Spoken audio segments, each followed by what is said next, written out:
The outcome of the monitoring exercise demonstrates that people in Malaysia are mature and peace-loving when championing a cause they believe in.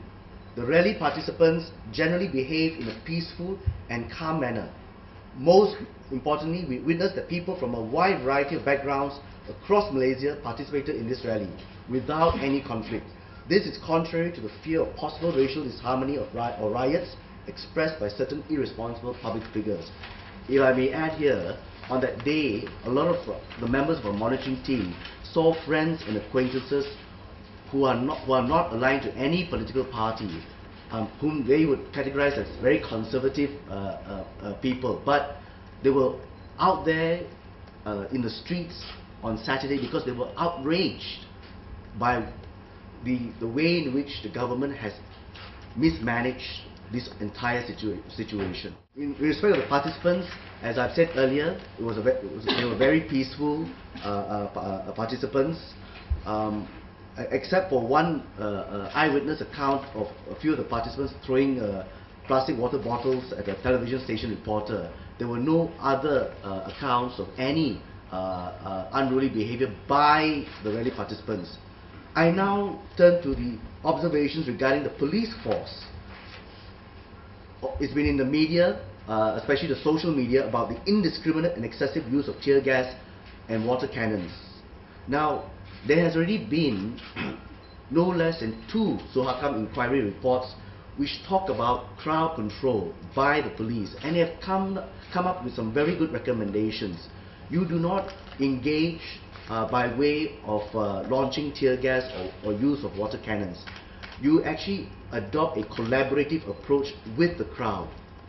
What should happen in terms of crowd control is that the police force should minimize any show of non-lethal weapons, namely tear gas or water cannons, and of course firearms.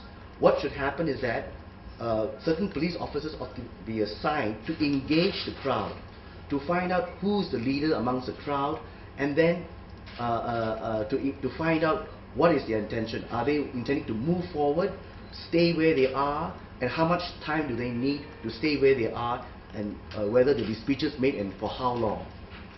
What we found is that throughout Kuala Lumpur, there has been a mismanagement by the police in terms of crowd control. They have used unnecessary and indiscriminately tear gas and water cannons when there was no need to do so. The crowd was peaceful. A lot of times what had happened was that the crowd were just gathered there, they held their position. The police, either through lack of any warning or inadequate warning, and by inadequate it would be insufficient time given for the crowd to disperse, they would then utilize the launching of tear gas and use of water cannons. And in so doing, of course, when you do not give time for the crowd to disperse and you launch a tear gas into the crowd, you will of course then have injuries, and people will be running away and will fall over and so on and so forth. All these tactics utilized by the police force on Saturday afternoon were wholly unnecessary. Worse was also a case, is again detailed in our monitoring team report, behind Daya Bumi. The crowd was actually squeezed in on both ends by the launching of tear gas. When you launch a tear gas, it is with the aim of dispersing the crowd. You do not then launch tear gas at both ends without any exit route for the crowd. That happened not only here behind Daya Bumi, it also happened in the Pudu Raya area, where there was a much larger crowd there. In respect of the Tongshin incident, our eyewitness account, and we have a short video to show that the water cannon actually went into the compound of Tongshin, because the twin water spouts was being moved from one extreme right to the extreme left. Of course, the water will end up in the premises of Tongshin. Although we don't have a video footage from our monitoring team, but our eyewitness account is that yes, tear gas was launched and canister did land in Tongshin premises. Apart from indiscriminate arbitrary use of tear gas and water cannon. There was also very unnecessary random arrests. We ourselves, the office bearers, saw with our own eyes as the crowd was dispersing. FRU then moved forward into the crowd with plainclothes policemen behind the FRU line, who then ran out to start arresting people at random. There's no need for that.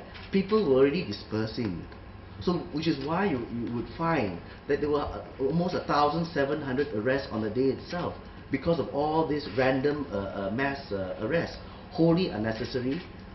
There was no threat to public order at all. We cannot understand why the government has not taken heed of the recommendations and suggestions of Suhakam.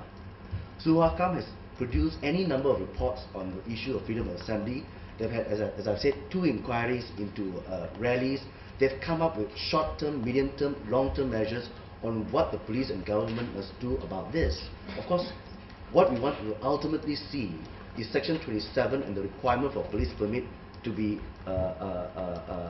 abolished, and all that is necessary is for notification of a demonstration, and then for a cooperative or collaborative model where police and the demonstrators and any third-party affected individuals to engage in dialogue to map out the route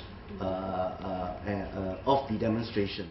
We also want to acknowledge a particular location in Kuala Lumpur which we think is an exemplary model of how crowd control was handled, and that is the other end of Stadium Merdeka at the Jalan Hang Jebat end, next to the YMCA. The YWCA, I beg your pardon, YWCA. At that end, there were at least 1,000 demonstrators led by Datuk Chua Jui Ming. What happened was, the police engaged the leaders of the demonstrators there, and they had a discussion on what to do. Of course, the policeman said that I had to follow orders from the top. I cannot allow you to proceed further. I'm denying your request to enter Stadium Merdeka. It was accepted by the leaders of the demonstrators. They stayed there and they had the consent of the police to make certain speeches, and after which they dispersed.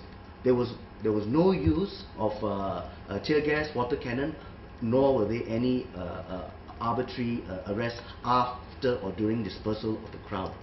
That is how crowd control should have been done throughout KL.